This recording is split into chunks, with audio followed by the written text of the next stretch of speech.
क्या आप यकीन करेंगे अगर कोई कहे कि इस दुनिया में एक ऐसा देश भी है जहां मर्दों की संख्या इतनी घट चुकी है कि लाखों महिलाएं सारी उम्र अकेले ही रह जाती हैं। एक ऐसा देश जहां सड़कों पर ज्यादातर औरतें ही दिखाई देती हैं और हर मुस्कुराहट के पीछे छिपा होता है एक अधूरा सपना।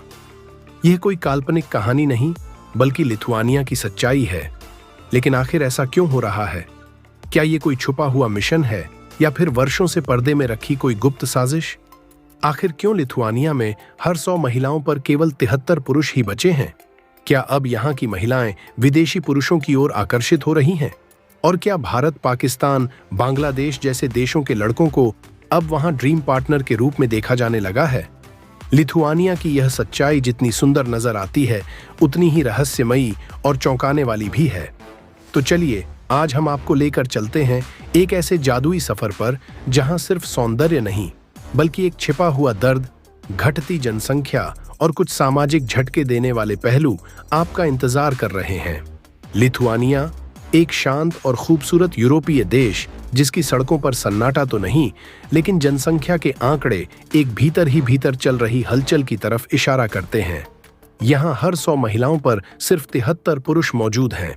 यानी यह उन देशों में शुमार है जहां पुरुषों की संख्या 73 प्रति 100 है। महिलाओं की तुलना में चौंकाने वाले स्तर तक कम हो चुकी है। यूरोपीय संघ के आंकड़ों के अनुसार लिथुआनिया में महिलाओं की संख्या पुरुषों से करीब 27% अधिक है। लेकिन सवाल है, आखिर क्यों? इसकी पहली बड़ी वजह है पुरुषों की कम उम्र में मृत्यु। लिथुआनिया में पुरुषों की औसत उम्र लगभग 50 वर्ष है जबकि महिलाएं औसतन 80 साल से ज्यादा जीती हैं। यानी महिलाएं पुरुषों की तुलना में करीब 10 से 12 साल अधिक जी रही हैं।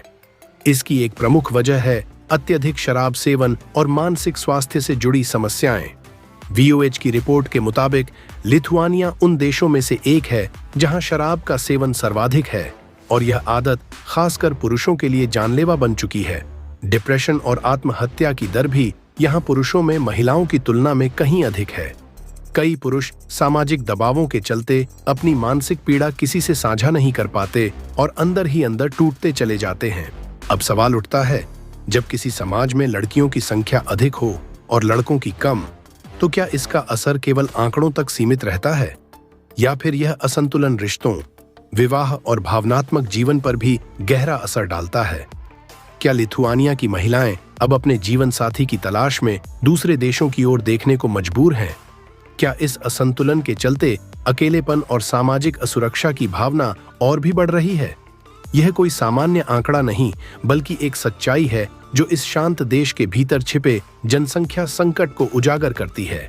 लिथुआनिया जहां महिलाएं आगे बढ़ रही हैं लेकिन पुरुष पीछे छूटते जा रहे हैं।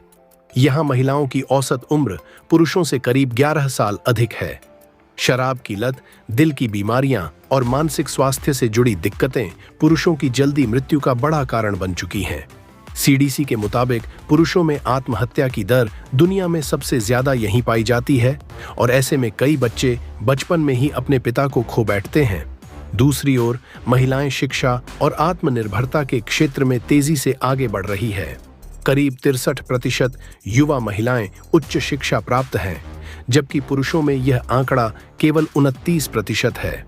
महिलाएं करियर और जीवन के फैसलों में स्वतंत्र हैं परंतु फिर भी वे अकेली हैं। लिथुआनिया में लाखों महिलाएं अकेले जीवन बिता रही हैं। कई महिलाएं शादी नहीं करना चाहती और जो करती भी हैं वे कई बार भावनात्मक जुड़ाव से वंचित रह जाती हैं। रिपोर्ट्स के मुताबिक लगभग 30% महिलाएं अकेले घरों में रह रही हैं।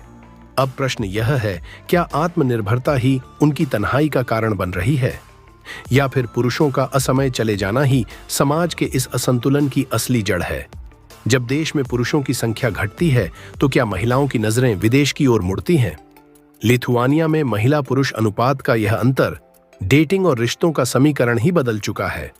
आंकड़े बताते हैं कि यहाँ की प्रमुख डेटिंग ऐप्स और वेबसाइट्स पर अब अंतर्राष्ट्रीय प्रोफाइल्स की मांग तेजी से बढ़ी है। एक रिपोर्ट के अनुसार लिथुआनियाई महिलाएं अब विदेशी पुरुषों, खासकर एशियाई और लैटिन अमेरिकी देशों के पुरुषों में ज्यादा रुचि ले रही हैं, क्योंकि इन पुरुषों को पारिवारिक मूल्यों, स्थायित्व और कम शराब सेवन के लिए जाना जाता है। 2023 में यूरोस्टैट और ग्लोबल डेटिंग साइट्स की रिपोर्ट बताती है कि विदेशी पुरुषों से शादी करने के मामलों में 18% तक वृद्धि हुई है। इनमें सबसे अधिक वृद्धि भारतीय, फिलिपिनो और तुर्क पुरुषों से संबंधों में देखने को मिली। लेकिन सवाल उठता है, क्या यह वाकई सच्चे प्रेम का परिणाम है, या यह जनसंख्या के बिगड़ते संतुलन और घटती पुरुष संख्या के कारण सामाजिक मजबूरी बनती जा रही है? लिथुआनिया की सरकार भी इस संकट से अनजान नहीं है। देश में जन्म दर लगातार गिर रही है और विवाह दर चिंताजनक स्तर पर पहुंच चुकी है। इसे सुधारने के लिए सरकार ने कई योजनाएं शुरू की हैं, जैसे marriage support grants, child birth benefits और फैमिली वेलफेयर प्रोग्राम्स। 2023 में सरकार ने नवजात शिशु के लिए करीब 600 यूरो की सहायता और मातृत्व अवकाश के दौरान लगभग 90% वेतन भुगतान जैसी योजनाएं लागू की हैं। एक स्थानीय रेडियो इंटरव्यू में एक 38 वर्षीय महिला ने कहा, मैं अपने घर की हर जरूरत खुद पूरी कर सकती हूँ, लेकिन जब किसी शाम कोई इतना भी नहीं पूछता कि तुम्हारा दिन कैसा रहा, तब मैं वाकई अकेली महसूस करती हूँ। अगर लिथुआनिया की यह सच्ची और अनसुनी कहानी आपके दिल को छू गई हो,